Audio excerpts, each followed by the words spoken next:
কেমন আছেন বন্ধুরা? আশা করি সবাই ভালো আছেন। আবার আমি ফিরে আসলাম আমার ভিডিওতে। আজকের সকালের ভিডিও আপনাদের দেখিয়েছি, যেটা আমরা পেঞ্চে আসার পরে তুরিয়া গেটে সাফারি করলাম সকালে। তার সমস্ত কিছু, তার জঙ্গল কেমন দেখতে, কিভাবে এসছি, কোথা থেকে এসছি, এবং সবটা আপনাদের বলেছি এবং দেখিয়েছি। এবং তার স্বস্তিক মেল যে টাইগার আমাদের তুরিয়া গেটের ভেতরে বসেছিল, সেখানে সেই পুরো দৃশ্য আপনাদের দেখিয়েছি। আরো কিছু কিছু যা যা জন্তু জানোয়ার পেয়েছি বা বার্ড পেয়েছি এগুলো দেখিয়েছি। এবার আমরা লাঞ্চ করে চলে এসেছি পেঞ্চেরই অন্য একটা বিখ্যাত গেট, সেটা হচ্ছে কুরসাপার গেটে। এখন আমরা কুরসাপার গেটের সামনে, এবং কুরসাপার গেটটি মহারাষ্ট্র ট্যুরিজমের মধ্যে পড়ে। তা সত্ত্বেও পেঞ্চ আর মহারাষ্ট্রের বর্ডারে, এবং আমাদের পেঞ্চ টাইগার রিজার্ভের সব থেকে অন্যতম বিখ্যাত গেট হচ্ছে এই কুরসাপার গেট। তো যাই হোক, এই কুরসাপার গেটে এসছি এখন বেলা 3টে বাজে। 3টে থেকে 7টা অব্দি সাফারি হবে এখানে। প্রচন্ড গরম, কি বলবো, দেখতেই পাচ্ছেন রোদ খাকা করছে।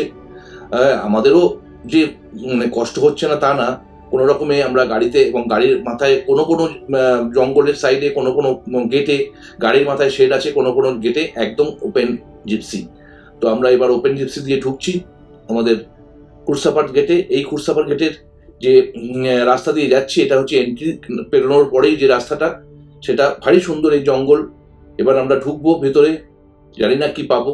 তো একটা জিনিস বলি, সেটা হচ্ছে এই দুপুর রোদ্রে জঙ্গলের যত লেঙ্গুর আছে এবং তার বাচ্চা, তার ফ্যামিলি, সমস্ত লেঙ্গুররাই এখন গাছের মাথায়, এবং তাদের এখন ঘুমানোর সময়।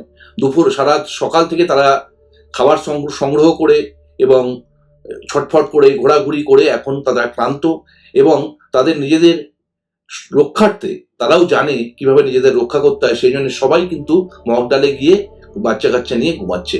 কেউ কিন্তু নিচেই নেই, কেন জানে যদি কখনো বাঘ চলে আসে তাদের জীবন রক্ষা পাবে না। এবার বলি কুরসাপার গেট নিয়ে 4টি কথা। ব্রিটিশ আমলে 19 শতকের দিকে পেঞ্চের এই গভীর জঙ্গলটি ব্রিটিশ অফিসারদের জন্য একটি অত্যন্ত জনপ্রিয় শিকারের জায়গা হিসেবে বেছে নিয়েছিলেন, যে মাঝে মধ্যে আসবো এখানে একটু শিকার করবো। কিন্তু সময়ের সাথে সাথে বন্য প্রাণী রক্ষার্থে এটিকে প্রথমে সংরক্ষিত বন এবং পরবর্তীতে 1977 সালে একটি বন্যপ্রাণী অভয়ারণ্য হিসেবে ঘোষণা করা হয়। 1983 সালে এটি একটি জাতীয় উদ্যানের মর্যাদা পায়, এবং 1992 সালে এটিকে অফিসিয়ালি টাইগার রিজার্ভ হিসেবে ঘোষণা করা হয়। পেন জঙ্গলটি দুটি রাজ্যের মধ্যে বিস্তৃত। এর একটি অংশে মধ্যপ্রদেশ ও আরেকটি অংশে মহারাষ্ট্রের মধ্যে পড়ে। কুরসাপার গেটটি মহারাষ্ট্র বন বিভাগের অধীনেই পড়ে। শুরুর দিকে পেঞ্চের মধ্যপ্রদেশ অংশ, যেমন তুরিয়া গেট, পর্যটনে অনেকটা এগিয়ে ছিল। মহারাষ্ট্রের এই কুরসাপার অংশটিতে মানুষের আনাগোনা এবং জলাভাবের জন্য দীর্ঘদিন কোনো বাঘের দেখা মিলত না। পরবর্তীতে মহারাষ্ট্র বন বিভাগ বা আরএফও যারা আছে, শীর্ষ কর্মকর্তারা এই অঞ্চলের গোলবদল করার সিদ্ধান্ত নেন। বন বিভাগের তরফ থেকে এখানে কৃত্রিম পশু পাখির জলের জন্য কৃত্রিম জলাধার বা ওয়াটার হোল তৈরি করা হয়। পর্যটকের সুবিধার্থে আধুনিক গেট, ওয়াশরুম এবং একটি সুভেনির শপ তৈরি করা হয়। নভেম্বর মাসের শেষের দিকে জোনটি আনুষ্ঠানিকভাবে পর্যটকদের সাফারি গাড়ির জন্য খুলে দেওয়া হয়। এই জোনের সবচেয়ে বড় মোড় আসে যখন এখানকার জঙ্গলে বাঘেদের স্থায়ী বসবাস শুরু হয়। বিশেষ করে B2 নামক বাঘিনী এবং তার 4 বাচ্চার উপস্থিতি এই গেটটিকে রাতারাতি বিখ্যাত করে তোলে। বর্তমান 2026 সালে ট্রেড অনুযায়ী পেঞ্চের সমস্ত গেটের মধ্যে কুরসাপার বাঘ দেখার দিক থেকে অন্যতম শীর্ষস্থানে রয়েছে। আমরা না এখন কুরসাপার রেঞ্জে, যেটা মহারাষ্ট্রের মধ্যে পড়ে, সেখানে সাফারি করছি, ইভিনিং সাফারি। আজকে 26 তারিখ। সাফারি করতে করতে সাফারিতে ঢুকেই প্রথমে এফ মার্ক বলে একটা ফিমেল টাইগার দেখা পেলাম। গরমের মধ্যে জলে বসেছিল। বেশ কিছুক্ষণ ছবি তুললাম। তারপরে জলের থেকে উঠেও একটা পাহাড়ের মতো একটা জায়গায় খাঁজে গিয়ে অন্ধকারের মধ্যে গিয়ে শুয়ে পড়লো। তারপরে আমরা বেরিয়ে আসলাম। বেরিয়ে এসে ওরই মা বিন্দু বলে একটি টাইগার আছে, তাকে ট্র্যাক করলাম, কোনো পাইনি। তারপরে আমাদের একটু ওয়াশরুম করার জন্য বা ব্রেকফাস্ট জোন হিসেবে যেটাকে বলা হয়, সেখানে নিয়ে এসছে। এর মধ্যে দেখাই,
বন্ধুরা, অনেকক্ষণ ধরে আপনাদের দেখালাম জঙ্গলের প্রাকৃতিক সৌন্দর্য এবং তার ইতিহাস নিয়ে বললাম।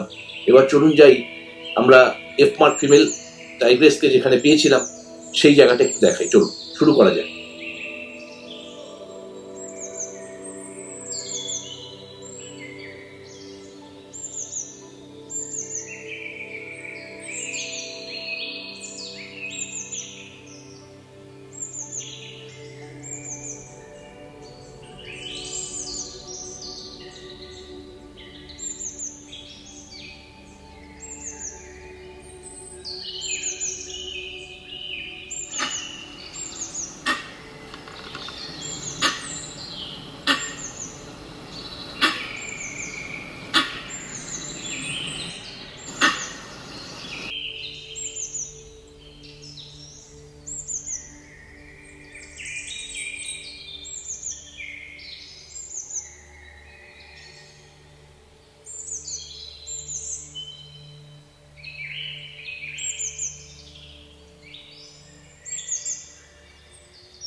এরপর অনেকক্ষণ ধরে এই এফ মার্ক ফিমেলকে আমরা দেখলাম। তারপরে ভাবলাম যে এই জঙ্গলের আরো কিছু দিক আমরা দেখে আসি, কিছুটা এক্সপ্লোর করে আসি। এ তো বসেই আছে, থাক। তো আমরা অন্যদিকে আবার জঙ্গলের আরো গভীরে গেলাম। সেখানে গিয়ে যা যা পেলাম আপনাদের এবার দেখাই। আপনি দেখুন এবারে।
তো বন্ধুরা, আমরা অনেকক্ষণ ধরে জঙ্গলের এ প্রান্ত থেকে ও প্রান্ত ঘুরলাম, যা যা পেলাম আপনাদের দেখালাম।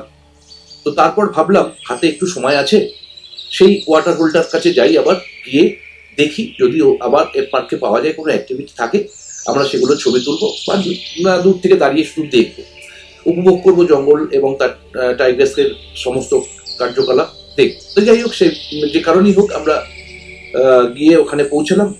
গাড়িও ছিল না, একটা দুটো, মানে ফাঁকা জায়গাটা। কিন্তু আমরা যাওয়ার পরেই দেখলাম পিছন পিছন অনেকগুলো গাড়ি চলে আসলো। তো এফমার্ক ফিমেল সেখানে ছিল না, হয়তো কোথাও চলে গেছে।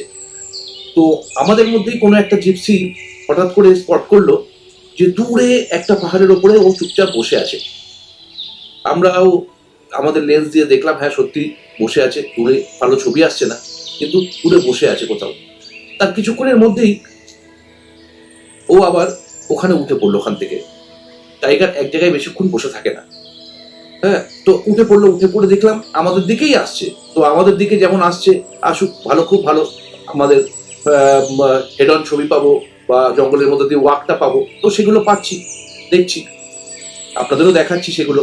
তারপর ও এসে আবার সেই ওয়াটার হোলে বসলো এবং কিছুক্ষণ বসার পরে ও আবার জঙ্গলের অন্যদিকে গভীরে চলে গেছিল।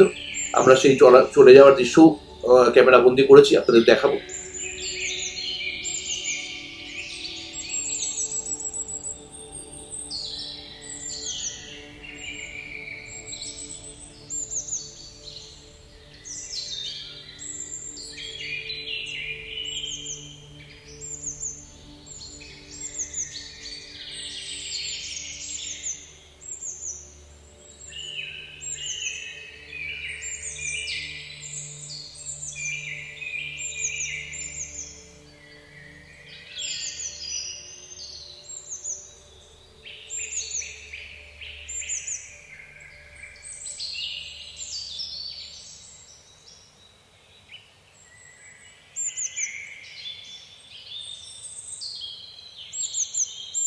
তো বন্ধুরা, আমার ভিডিও যদি আপনাদের ভালো লাগে তাহলে বন্ধুদের সঙ্গে শেয়ার করুন এবং শেয়ার করার সাথে সাথে আমার চ্যানেলটা সাবস্ক্রাইব করুন। সাবস্ক্রাইব করলে আমার ভিডিও বানানোর এন্থু অনেক সত্যি বেড়ে যায়। ভালো লাগে যে লোকজন দেখছে, আমার বন্ধু বান্ধবরা দেখছে, আমার ফ্যামিলি যারা ইউটিউব ফ্যামিলি তারা দেখছে। আর বেল আইকনের অল বাটনটা অবশ্যই ক্লিক করবেন, তাহলে আমি যখনই একটা ভিডিও দেবো আপনার কাছে সরাসরি নোটিফিকেশন পৌঁছে যাবে। তো বন্ধুরা, ভালো থাকবেন। পরবর্তী ভিডিও নিয়ে খুব তাড়াতাড়ি আসছি। এরপরে আমরা কালকে আমাদের আবার সকালে তুরিয়া গেটেই আছে বুকিং করা। তো তুরিয়া গেটে যাবো, দেখি যদি আবার স্বস্তিক মার্ক মেলকে দেখা যায় এবং তার কোনো অ্যাক্টিভিটি পাই, সেটা কালকেই আমরা বুঝতে পারবো। তো যাই হোক, সঙ্গে থাকবেন। ভিডিও দেখার জন্য অসংখ্য ধন্যবাদ। খুব শিগগিরই আবার দেখা হচ্ছে নতুন ভিডিও নিয়ে।